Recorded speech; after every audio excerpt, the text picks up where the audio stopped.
រ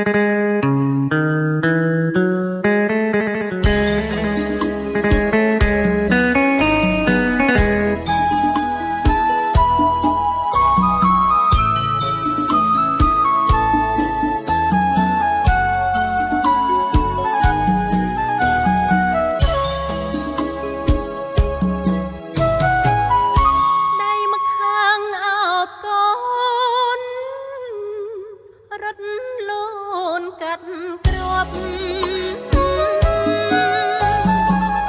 ខ្មាំងបាញ់សន្ទប់ញាប់ញ័រតព្រៃស្មាស្ពាយបងវិញលៀងភ្លេងស្មារតីទិញពីគ្រួផ្ទៃចោលសៀមអព្រៃតាមវាយប្រ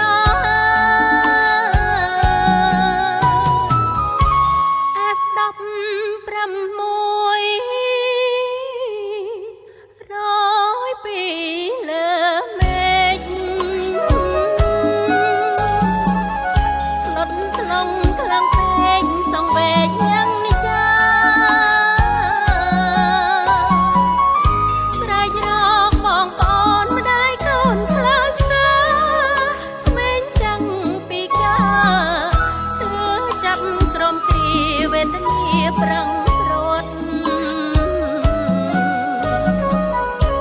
ខ្លាំងភៀងចូលព្រៃដាច់បាយអត់ទឹកឬសសន្ធឹកក៏ក្រឹករន្ធត់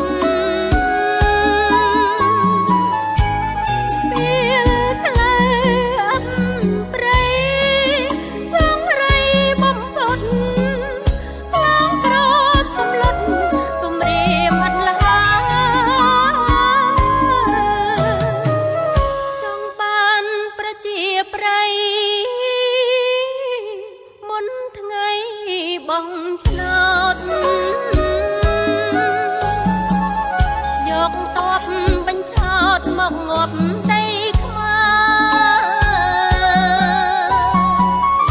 ស្លាប់ទៅជាខ្មែរ